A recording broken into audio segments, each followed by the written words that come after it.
দর্শক বন্ধুরা, welcome back to my YouTube channel. বন্ধুরা, আমার ইউটিউব চ্যানেলে আপনাদের সকলকে স্বাগত জানাই। তো চলুন বিভিন্ন স্বনামধন্য পত্র পত্রিকায় প্রকাশিত কয়েকটি বিশেষ খবর দেখে নেওয়া যাক। বন্ধুরা, দীর্ঘদিন পর ফের এলাম আরও একটি মজার ভিডিও নিয়ে। এইমাত্র একটি খবর উঠে এসেছে ত্রিপুরার একটি স্বনামধন্য পত্রিকা প্রতিবাদী কলমে। তো চলুন দেখে নেব এখানে কি রয়েছে। তো বন্ধুরা, এখানে প্রথম খবরটি হলো 10,323কে নিয়ে। 10,323 অ্যাকাউন্ট মুছে ফেলার নির্দেশ।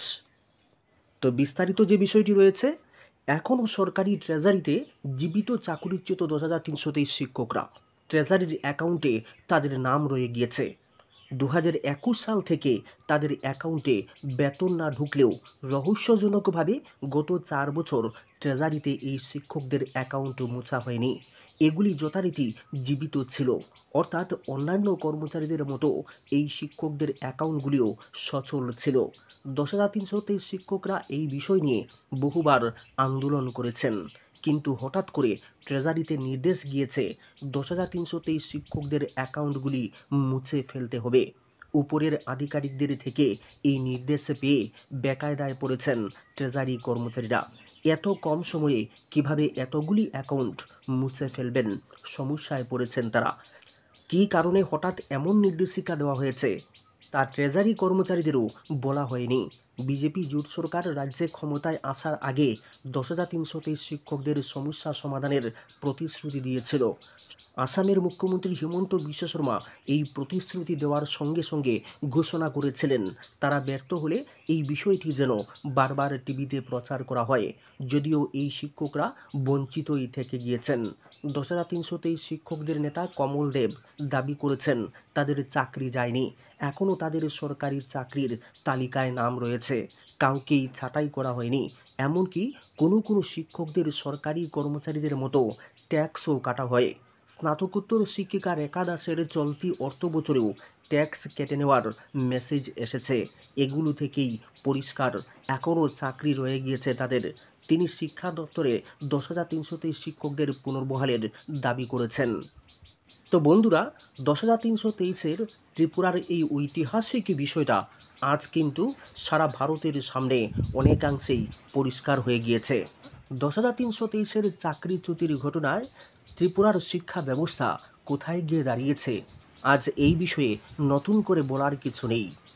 বিজেপি জোট সরকার ক্ষমতায় আসার আগে এই 10,323 শিক্ষকদেরকে রক্ষা করার যে প্রতিশ্রুতি দিয়েছিল, সেই প্রতিশ্রুতির ধারে কাছে তো যায়নি, বরং এদেরকে ঘরে বসিয়ে দিয়ে আজ ত্রিপুরার শিক্ষা ব্যবস্থার 12টা বাজিয়ে দিয়েছে।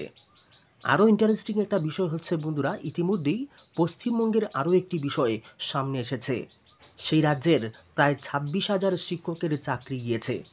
যদিও পশ্চিমবঙ্গের বর্তমান সরকার এই শিক্ষকদের পাশে রয়েছেন এবং এদেরকে রক্ষা করার জন্য যথারীতি পদক্ষেপ গ্রহণ করে চলেছেন, কিন্তু ইতিমধ্যেই আমরা যে বিষয়টা লক্ষ্য করলাম, বিজেপির সেই পুরনো ছবি ঠিক ত্রিপুরাতে যেভাবে এই 10,323-কে নিয়ে খেলা করে প্রতিশ্রুতির বন্যা বইয়ে দিয়ে বিজেপির তাবর নেতৃত্বরা যেভাবে 10,323-কে রক্ষা করার স্বপ্ন দেখিয়েছিলেন, দেশের স্বরাষ্ট্রমন্ত্রী প্রধানমন্ত্রী খুদ বলেছিলেন এই 10,323-কে রক্ষা করবেন, এই এনারাই আবার পশ্চিমবঙ্গে গিয়ে এখন ঘোলা জলে মাছ ধরার চেষ্টা করছেন।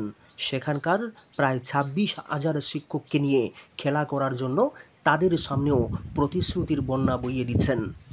সেই পশ্চিমবঙ্গেও 26,000 ক্ষতিগ্রস্ত শিক্ষকদেরকে প্রতিশ্রুতি দিচ্ছেন তারা ক্ষমতায় এলে তাদেরকে নাকি রক্ষা করবেন। যদিও পশ্চিমবঙ্গ থেকে অনেক বুদ্ধিজীবীরা বারবার বলার চেষ্টা করছেন এগুলো শুধুই প্রতারণা আর প্রলোভন ছাড়া আর কিছুই নয়। যদিও অনেকেই সোশ্যাল মিডিয়াতে একটু অন্যভাবে এই কথাগুলোকে বলার চেষ্টা করছেন যে যখনই বিজেপি ক্ষমতাধীন রাজ্যগুলোর সামনে বিধানসভার নির্বাচন আসে, তখনই এইভাবে শিক্ষকদের চাকরি যাওয়ার ঘটনাগুলো ঘটে। তো যাই হোক, এগুলো আমাদের আলোচ্য বিষয় নয়। একটা কথা কিন্তু বারবার বলতে হয় বন্ধুরা, ত্রিপুরা রাজ্যের মানুষ কিন্তু আজ অনেকটাই বুঝে গিয়েছেন যে এই জোট সরকার যেভাবে 10,323টি পরিবারকে বিনাশ করেছেন, ঠিক একইভাবে ত্রিপুরার শিক্ষা ব্যবস্থাটাকে প্রায় পঙ্গু করে তুলেছেন। আজকের দিনে হাজার হাজার শিক্ষা প্রতিষ্ঠান বন্ধ করে দেওয়া হয়েছে, বিক্রি করে দেওয়ার প্রবণতা চলছে শিক্ষা প্রতিষ্ঠানগুলোকে।